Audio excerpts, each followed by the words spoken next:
তো নমস্কাৰ বন্ধুসকল, প্ৰথমতে চাওকচোন এই জীৱটোৱেও কেনেকৈ মানে বনৰীয়া জীৱ এটা কুকুৰ হৈও কেনেকৈ জুবিন গাৰ্গৰ ফটোৰ ওচৰত গৈ পেলানি কেনেকৈ মাথাটো হেৰি কৰি দিছে।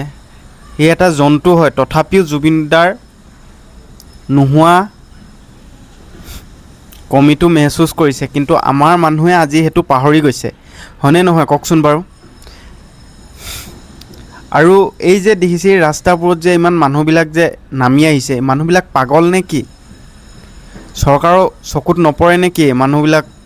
মানুহবিলাকৰ দুখ মায়া নেদেখে নেকি চৰকাৰে?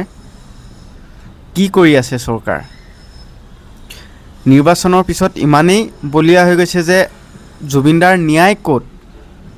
কি কৰিব বিচাৰিছে আপোনালোকে কওকচোন। আপোনালোকে প্ৰশ্নটোৰ উত্তৰ দিয়ক। আমাৰ জুবিনদাৰ ন্যায় পাবনে?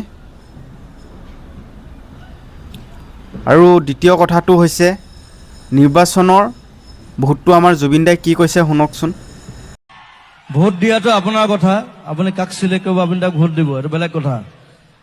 পলিটিক্সে যাতে আপোনাৰ মূৰটো নাখায়, মোক সেইটো লাগে।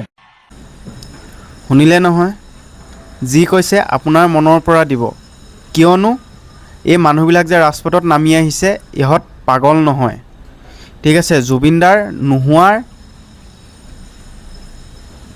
কিমান কষ্টকৰ সেইটো হয়তো মানুহবিলাকে অনুভৱ কৰিছে, অসমৰ ৰাইজে অনুভৱ কৰিছে। এইটো নেতা পালি নেতাই অনুভৱ কৰিব নোৱাৰে। নেতা পালি নেতাৰ খালি পইচা, সিহঁতৰ অকল পইচা চাই মতলব, বেলেগ একো নাই। আৰু জুবিনদাৰ ন্যায়টো ইহঁতেতো এনেও দিব নোৱাৰে, আৰু জুবিনদাৰ ন্যায়টো যে পাব বহুত আশা কম। আপোনালোকে কি বুলি ভাবে কমেণ্ট ছেকশ্যনত জনাব। ধন্যবাদ। জয় অসম, জয় জুবিনদা, জয় জুবিনদা। জুবিনদাৰ ন্যায়টো সোনকালে পাব লাগে আমি। জয় জুবিনদা।